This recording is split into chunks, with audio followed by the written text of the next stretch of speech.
Yeah, it was Richard Spencer over on Reddit's Journal. He actually pulled out a comment that you made under a Telegraph article. I just wanted to read a little bit from that. I thought that was good. You write that racism is a wonderful institution that should be rejuvenated and inculcated in schools. It is the last barrier to global homogenization and represents the default position of 99% of humanity over 99% of historical time. A natural and indeed necessary sentiment, racism is just one method for people to evaluate others in accord with their genetic value. Without racism, the world would today be dominated by Neanderthals, or by the class of people who mostly inhabit sub-Saharan Africa. Civilization requires the leadership of society's best people. Those areas governed by less advanced demographics fall quickly into barbarism, as we see in so many places. In normal times, racism is so universally experienced that historians hardly bother to call attention to it. It's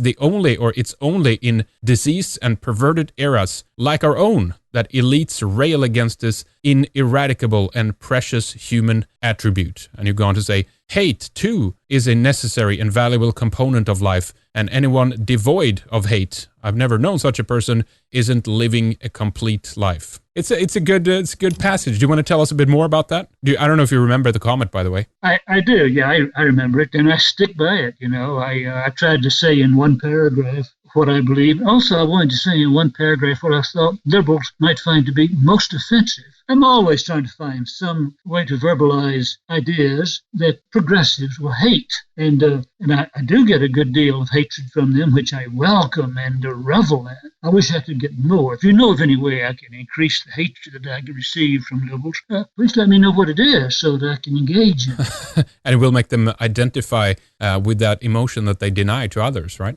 Right. Yeah, it's good. It would point out, well, I mean, it's true what you write.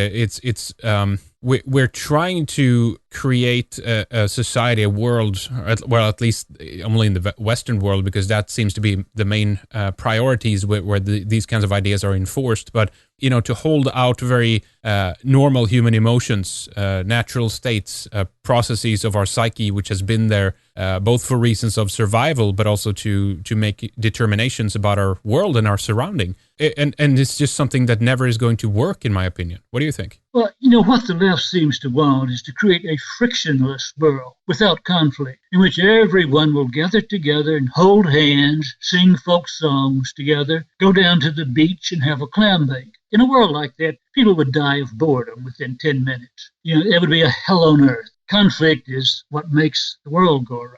Conflict is necessary for advancement. We need a lot more conflict. The Greeks, whom are my favorite people, were in constant conflict. And when there weren't any foreign enemies, they would slaughter each other. Someone called ancient Greece a beehive, of mutually antagonistic insects who were at each other's throat all the time. What was the result? The greatest civilization the world has ever seen. It is conflict that drives history. The liberals don't seem to understand this a bit. The world that they want to create truly would be a hell on earth. A world without striving, a world without ego, a world without art or beauty, a world without achievement. It would be no world that any reputable, admirable human being would ever want to participate in.